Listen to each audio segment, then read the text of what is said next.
Across the Spider-Verse is an amazing movie that tackles fresh themes for the Spider-Man mythos. In this video, I'm gonna analyze the themes and meaning of this movie, how it plays out in the story, and its interesting relevance to our lives. Let's get right into it. The movie starts early on the idea to bending one story. Now, what do I mean by that? And why would the characters need to bend the canon? Well, that answer instantly gets explained in the scene where Gwen gets arrested by her own dad. Because Captain Stacy finds out Gwen is Spider-Woman, and because he is so dedicated by the book of his job, he still continues to arrest her. He can't allow himself to be nuanced and think differently even for his own daughter. The canon should be maintained.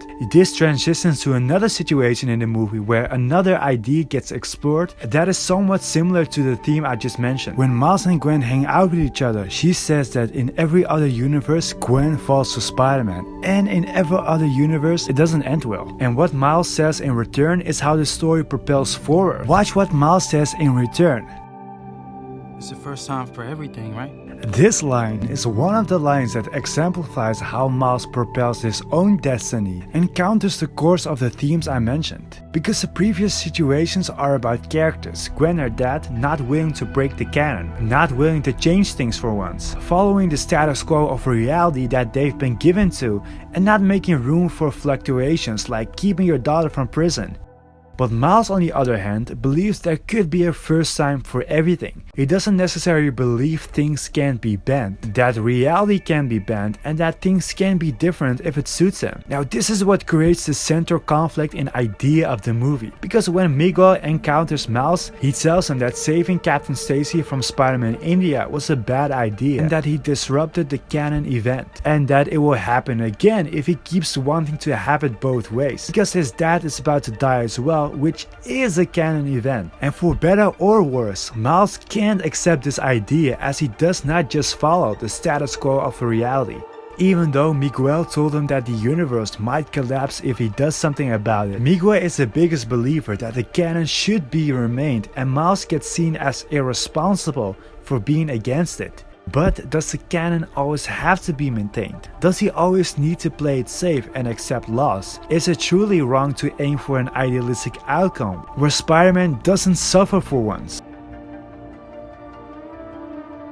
Should you compromise? Should you accept the canon even if it's terrible?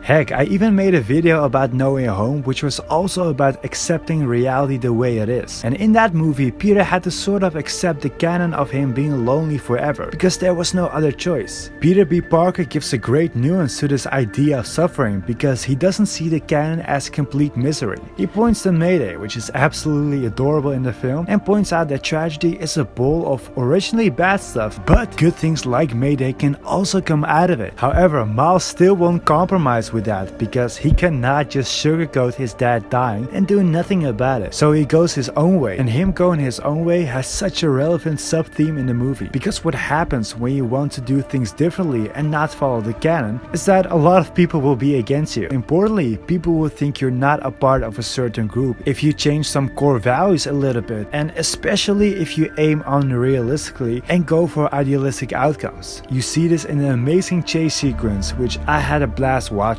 People like Miles who want things differently are seen as an anomaly, which is what Miguel calls Miles. Miguel thinks Miles isn't Spider-Man for this, and that he doesn't deserve the mantle. It must be shameful if a whole multiverse of people like you stand strong on a certain idea, and they all think Spider-Man should sacrifice, but you just can't accept it. So does that still make him Spider-Man?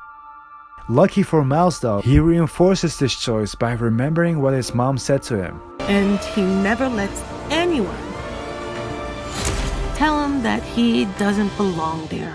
He deserves to have an ideal outcome, and that does not make him less Spider-Man. Because with a whole society of Spider-Man, he can still have the confidence to do his own thing, which makes him succeed to escape, but he ends up on another Earth. And while this happens, something interesting happens with the other characters, because while Miles used to be the only one who was against the canon, other characters start to get warmed up to the idea as well. Gwen's dad quits the police after she expressed her hurt of getting arrested. Captain Stacy views Gwen as the best thing he has ever done, and that is more important than any law he learned as an officer. Peter questions if he's actually actually fit to be a father for a girl like Mayday? Which MJ replies to, there's no playbook for raising someone like her. Just like there's no playbook for being someone like Peter. You just gotta make the right adjustments at the right time. Both of these characters value what is and feels right at the moment. And compare this to what Miles said about Miguel's choice, which is you're just gonna let an algorithm decide what you're gonna do next. You realize how terrible that sounds. One goes for what feels right and the other makes a terrible and unfair decision while justifying it by slapping a "it's for the greater good" label on it. Speaking of algorithms though, one other thing that gets influenced by an algorithm are my videos, which can be just as terrible as Miguel's algorithm. So if you're liking this video so far and want to help me out so the algorithm promotes this video to other people, drop me a like if you want. So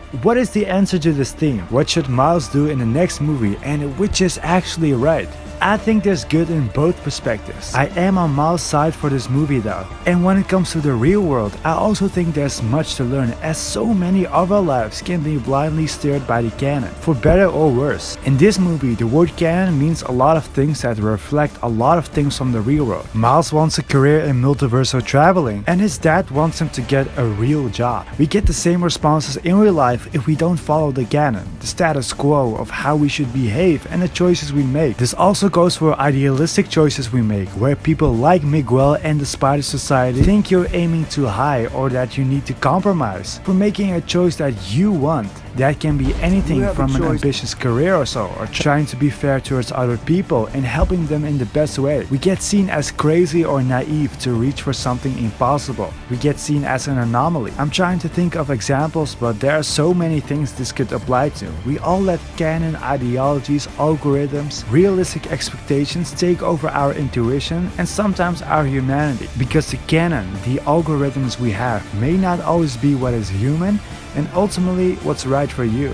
Like MJ says, sometimes it's important to make the right adjustments at the right time. Now, steering away from the canon will often make you different, and like you have seen in this movie, being different comes with a big cost. So like Miles does in this movie, you need to remember that being different does not make you any less. If you want to be different, have different values, want to change something, or if you're more nuanced, don't ever feel like you're not a part of something anymore. Don't let your self-worth be dependent on you being different. Miles is still Spider-Man, and I think this is relevant to the character of Miles Morales as well, because Miles was seen as not Spider-Man since he was Hispanic. To this day, people still say that, but him doing his own thing, being different in any way, still means he is Spider-Man.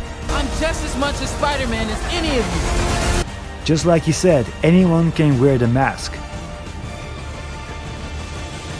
Speaking of wearing the mask, I create videos like this because I feel like anyone can be a hero and improve their lives with these mentalities. So if you would like to consistently improve yourself or just like video essays like this, hit the subscribe button to stay notified for my next videos. If you like Guardians of the Galaxy 3, check out my recent video for something similar like this. Also check out my No Way Home video as well if you're interested. Which side were you on in this movie and what do you think Miles should do in Beyond the Spider-Verse? Should he accept or should he save his dad? Let me know in the comments what you think. Anyway, thank you so much for watching and I will see you soon.